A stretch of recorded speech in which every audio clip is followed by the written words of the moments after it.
আসসালামু আলাইকুম রহমতুল্লাহি ওয়া বারাকাতুহু। আপনি যদি কোনো চিকিৎসকের সহিত সম্পর্ক রাখিতে চান তবে সূরা ফাতিহায় প্রত্যেক রোগের শিফা রয়েছে। যদি আপনার সীমাহীন প্রয়োজনসমূহ পুরা না হয়, তাহা হইলে আপনি প্রতিদিন সূরা ইয়াসিন তেলাওয়াত করেন না কেন। যদি আপনার বেশি প্রয়োজন হয় তাহলে সূরা ইয়াসিন তেলাওয়াত করেন না কেন। এই হলো কোরআনের ফাজাইল ফজিলত। টাকা পয়সার সহিত যদি আপনার এতই ভালোবাসা তাকিয়া থাকে যে ইহা ছাড়া আপনি আর কিছু বুঝেন না, তবে আপনি প্রতিদিন সূরা ওয়াকিয়া তেলাওয়াত করেন না কেন। আপনি যদি সর্বদা কবরের আযাবে ভীত সন্তুষ্ট থাকেন আর উহা সহ্য করিবার ক্ষমতা আপনার নাই, তবে উহার জন্যই কালামে পাকের মধ্যে মুক্তি রয়েছে। আপনার যদি এমন কোনো স্থায়ী কাজের প্রয়োজন হয় যাহাতে আপনার মূল্যবান সময় কাটিবে, তবে উহার জন্য কোরআনে পাকে হইতে শ্রেষ্ঠ কিছু মিলিবে না। কিন্তু এমন যেন না হয় যে এই সম্পদ লাভ হওয়ার পর ছিনাইয়া নেওয়া হইল, কেননা রাজত্ব লাভ করার পর হারাইয়া যাওয়া বড়ই আফসোস ও ক্ষতিকর বিষয় হইয়া থাকে। আর এমন কোনো কাজও যেন না হয় যাহাতে নেকি বরবাদ ও গুনাহ অনিবার্য হইয়া পড়ে। আমার মতো অদম কোরআনে করিমের সৌন্দর্য ও মহত্ব সম্বন্ধে কতটুকু আর অবগত হইতে পারে। আমার ক্ষুদ্র জ্ঞান অনুসারে বাহ্যিত যতটুকু বুঝে আসিয়াছে প্রকাশ করিয়া দিয়েছি, কিন্তু জ্ঞানীদের জন্য চিন্তার পথ খুলিয়া গিয়াছে, কেননা মহাব্বত ও ভালোবাসার উপকরণ বিশেষজ্ঞদের মতে 5টি বিষয়ে সীমাবদ্ধ। বিশেষজ্ঞের মতে মহাব্বত ও ভালোবাসার উপকরণ বিশেষজ্ঞদের মতে 5টি বিষয়ে সীমাবদ্ধ। মহাব্বত ও ভালোবাসার উপকরণ বিশেষজ্ঞদের মতে 5টি বিষয়ে সীমাবদ্ধ। স্বীয় অস্তিত্ব, কেননা স্বভাবত মানুষ একে ভালোবাসে, আর কোরআনে কারীমে যেহেতু বিপদাপদ হইতে নিরাপত্তা রয়েছে, কাজে উহা আপন হায়াত ও স্থায়িত্বের কারণে স্বভাবত মিল ও সম্পর্ক, যাহার ব্যাপারে ইহার চেয়ে অধিক পরিষ্কারভাবে আর কি বলিতে পারি যে কোরআন সিফাত ইলাহি আর মালিক ও মালিকাধীনের মুনিব ও গোলামের পরস্পরে যে মিল ও সম্পর্ক রয়েছে, উহা কোনো জ্ঞানী ব্যক্তির অজানা নয়। হাসতে রব্বেন নাস রাবা জানে নাস इत्तिसाल बेताकीब व बेक़ियास सबसे रब्ते आसनाए है उससे दिल में हराक के रसाए है उससे। মানুষের পরওয়ারদিগারের শহীদ মানুষের প্রাণের এমন সম্পর্ক রয়েছে যা ব্যক্ত করা যায় না, ধারণা করা যায় না। সকলের সহিত তাহার পরিচয় সম্পর্ক রয়েছে, সকলে অন্তরে তিনি পৌঁছাইতে পারেন।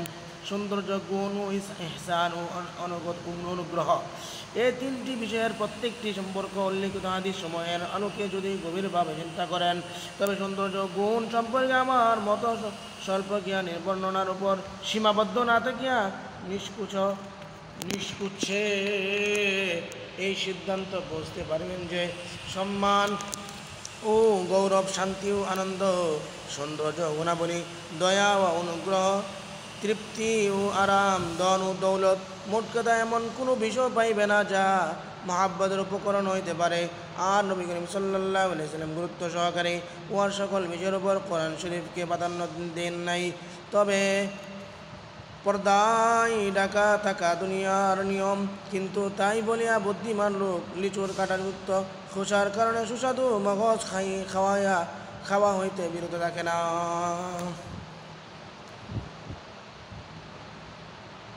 কোনো আত্মহারা প্রেমিক তাহা প্রিয়তমাকে পর্দায় ঢাকা থাকার কারণে ঘৃণা করে না, বরং পর্দা সরাইয়া তাহাকে দেখার চেষ্টা করিবে।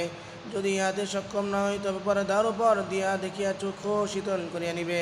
যখন নিশ্চিত হইয়া যাইবে যে যার জন্য বৎসরের পর বৎসর অধীর আগ্রহে রইয়াছে সে চাদরের ভিতরে রইয়াছে, তখন এই চাদর হইতে তার দৃষ্টি সরা অসম্ভব হইবে। অনুরূপভাবে কোরআনে পাকের এই সকল ফজিলত, মহত্ব, সৌন্দর্য মওজুদ থাকার পরও যদি কোনো পর্দা ও অন্তরালের কারণে উপলব্ধি না হয়, তবে ইহা হইতে বিমুখ হওয়া কোনো জ্ঞান ও বুদ্ধিমানের কাজ হইবে না, বরং স্বীয় ত্রুটির জন্য আফসোস করিবে এবং কোরআনে মহত্বের বিষয়ে চিন্তা করিবে। হযরত উসমান রাদিয়াল্লাহু তাআলা আনহু, হযরত হুযায়ফা রাদিয়াল্লাহু তাআলা আনহু হইতে বর্ণিত আছে, অন্তর যদি নাপাকি হইতে পাক হইয়া যায়, তবে কালামুল্লাহ তেলাওয়াতের দ্বারা কখনো তৃপ্ত হইবে না। হযরতে সাবেত বুনানি রহমাতুল্লাহি আলাইহি বলেন, 20 বছর আমি খুব কষ্ট করে কোরআন কারীম পড়িয়েছি এবং 20 বছর যাবৎ আমি উহার শীতলতা লাভ করিয়াছি। সুতরাং যে কোনো ব্যক্তি গুনাহ হইতে তওবা করত চিন্তা করিবে, সে কালামে পাকে এই কথার প্রমাণকারী হইবে পাইবে। आचे खूबा हमें दारंद तू तन्हादारी, आचे खूबा हमें दारंद तू तन्हादारी। সকলে মিলিয়ে যে সৌন্দর্য রাখে তুমি একাই তা ধারণা করো, তুমি একাই তা ধারণ করো। হ্যাঁ, এই সমস্ত শব্দ যদি আমার জন্য প্রযোজ্য হইত তবে কতই না ভালো হইত। পাঠকের কাছে আমি আরজ করিব তারা যেন লেখকের প্রতি লক্ষ্য না করেন, কেননা আমার অযোগ্যতা যেন আপনাদেরকে মহান উদ্দেশ্য হইতে বিরত না রাখি, বরং আমার কথার প্রতি লক্ষ্য করুন এবং এই সমস্ত কথা আমি যেখানে হইতে সংগ্রহ করিয়াছি উহার প্রতি লক্ষ্য করুন। আমি তো মাঝখানে কেবল পৌঁছানোর মাধ্যম, আমি কেবল মাঝখানে পৌঁছানোর মাধ্যম মাত্র।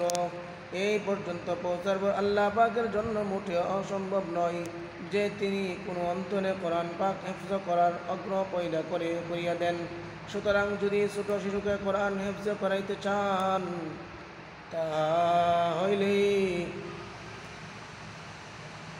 তাহলে তার শৈশবই তাহার জন্য সাহায্যকারী হইবে, অন্য কোনো আমলের প্রয়োজন নাই।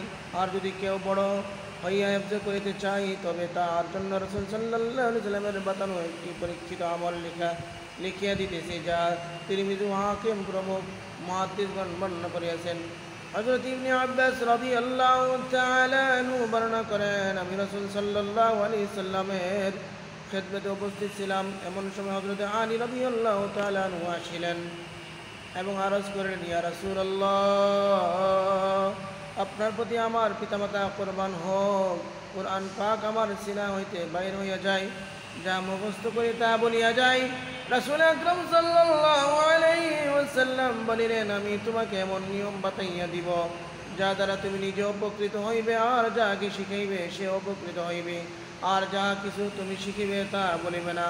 হযরত আলী রাদিয়াল্লাহু তাআলা আনহু বলিলেন, রাসূল সাল্লাল্লাহু আলাইহি ওয়াসাল্লাম বলিলেন, হযরত আলী রাদিয়াল্লাহু তাআলা জিজ্ঞাসা করিলেন, রাসূল সাল্লাল্লাহু আলাইহি ওয়াসাল্লাম বলেন, যখন জুমার নরাত্র বৃহস্পতিবার দিবাগত রাত্র আসিবে তখন সম্ভব হইলে রাত্রের শেষ তৃতীয়াংশে উঠিবে এবং উহা খুবই উত্তম, অর্থাৎ তাহাজ্জুদের সময় উঠিবে, তাহাজ্জুদ নামাজ পড়িবে।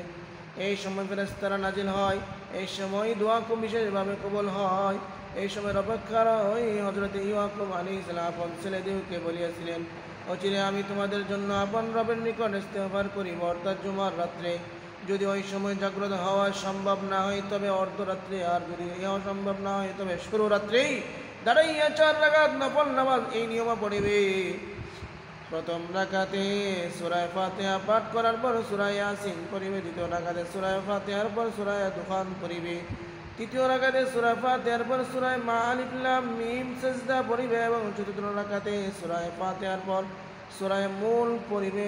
তাহিয়াত শেষ করার পর নামাজ শেষ করি আল্লাহ তাআলার খুব প্রশংসা করিবা, তারপর আমার প্রতি দরুদ পাঠ করিবে, সমস্ত নবীদের প্রতি দরুদ পাঠ করিবে, সমস্ত মুমিনের জন্য এবং সমস্ত মুসলমান ভাইয়ের জন্য ইস্তেগফার করিবে, যার পূর্বে মারা গিয়েছে, যারা পূর্বে মারা গিয়েছে অতবার নিম্নোক্ত দোয়া পড়িবে। দোয়া পড়ে আসিতেছে, দোয়ার শুরুতে হুজুর সাল্লাল্লাহু আলাইহি ওয়াসাল্লাম অধিক পরিমাণ আল্লাহ তাআলার হামদ ও সানা করার হুকুম করিয়াছেন। তাই বিভিন্ন রায়াতে হইতে সরে ইসনে হাসিন ও মুনাজাতে মকবুল নামক কিতাবে বর্ণিত আল্লাহ তাআলার হামদ ও সানা সম্বলিত একটি সংক্ষিপ্ত দোয়া উল্লেখ করা দেওয়া হয় সঙ্গত মনে করিতেছি। যারা নিজে নিজে পড়িতে পারে না তারা ইহা পড়িবে, আর যারা নিজেরা পড়িতে পারে তারা ইহাকে যথেষ্ট মননা করিয়া হামদ ও সালাতকে উত্তম রূপে আরো অধিক পরিমাণ করিবে। দোয়া হইল, الحمد لله رب العالمين عدد خلقه ورضا نفسه وزنة عرشه ومداد كلماته اللهم لا أحصي ثناء عليك أنت كما أثنيت على نفسك اللهم صل وسلم وبارك على سيدنا محمد النبي أمه الهاشمي وعلى آله وأصحابه البررة الكرام وعلى سائر الأنبياء والمرسلين والملائكة المقربين ربنا اغفر لنا ولإخواننا الذين سبقونا بالإيمان ولا تجعل في قلوبنا غلا للذين ربنا إنك رؤوف رحيم اللهم اغفر لي ولوالدي وللجميع المؤمنين والمؤمنات والمسلمين والمسلمات إنك سميع مجيب الدعاء তাহলে এই নিয়মে সূরা নামাজ পড়লে আল্লাহ তাআলা কোরআন ইয়াদ রাখার শক্তি দান করবে। প্রথম রাকাতে 4 রাকাত নফল নামাজ পড়বে। প্রথম রাকাতে পড়বে সূরা ফাতিহার পর ইয়াসিন সূরা, দ্বিতীয় রাকাতে সূরা ফাতিহার পর সূরা দুখান পড়বে, তৃতীয় রাকাতে সূরা ফাতিহার পর সূরা আলিফ লাম মিম সাজদা পড়বে এবং চতুর্থ রাকাতে সূরা ফাতিহার পর সূরা মুলক পড়বে। আল্লাহ সুবহানাহু ওয়া তাআলা আমাদেরকে এর উপর আমল করার তৌফিক দান করে। আমিন। আসসালামু আলাইকুম ওয়া রাহমাতুল্লাহি ওয়া বারাকাতুহু।